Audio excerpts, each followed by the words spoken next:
In an unidentified primitive settlement, a girl chosen for sacrifice is tied to a tree.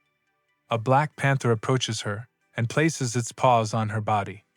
At the same moment, another girl with distinctly feline features appears. Later, the enormous predator in the cave allows her to approach without displaying aggression. In the present day, Irene Gallier travels from Canada to New Orleans to meet her brother, Paul.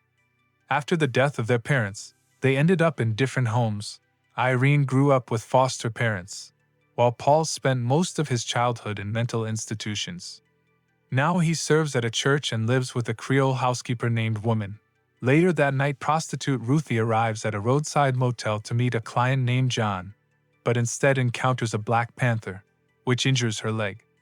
The police, along with zookeepers Oliver, Alice, and Joe, capture the animal. In the morning, Irene wakes to find Paul missing. The woman assumes he's gone on business and advises Irina to explore the city on her own. After visiting the zoo, Irina unexpectedly feels a strong attraction to a recently captured panther and stays after closing time. Oliver, the zoo's curator, finds her. He invites her to dinner and offers her a job in the gift shop. Later, Irina confides in Alice that she's never had sexual intercourse. Alice, who once dated Oliver and still harbors feelings for him, begins to view Irina as a rival. During a routine cleaning of the cage, the panther tears off Joe's arm. Joe dies of blood loss, and Oliver decides to euthanize the animal, only to discover it has vanished. A pool of molten flesh remains on the cage floor, reminiscent of what was found at the scene of Ruthie's attack. Paul returns and attempts to force himself on Irina. She flees, flags down a patrol car, and hesitates to turn in her brother.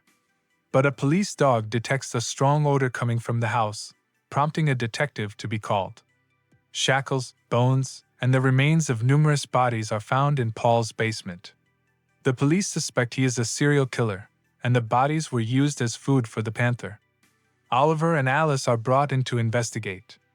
Hiding from Paul, Irina avoids intimacy with Oliver, fearing the possible consequences.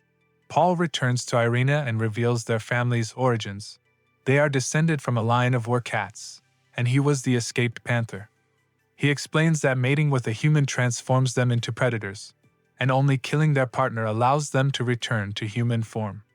Their parents were brother and sister, because such creatures exist through incest. Only their bond with each other prevents them from transforming. Paul tries to woo Irina again, but she resists.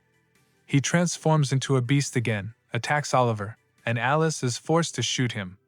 During the autopsy, Oliver notices green gas escaping from the cut and human hands emerging from within, but the body quickly liquefies and turns into slime, leaving no evidence. Irina's animal instincts intensify, and she twice secretly follows Alice, nearly attacking.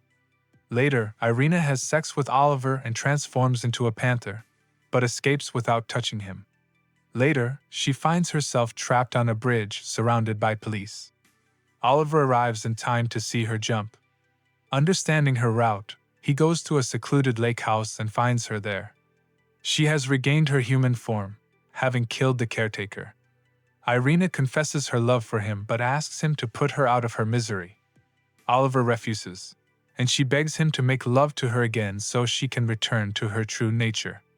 He agrees and ties her to the bed, awaiting the moment of transformation. After intimacy, Irina begins to change again. After some time, Oliver returns to his previous, one-sided relationship with Alice. He approaches the cage containing the returned panther Irina, now permanently trapped in her animal form. Reaching through the bars, he feeds her and strokes her neck. The panther looks at him and growls, remaining his captive but submissive Irina.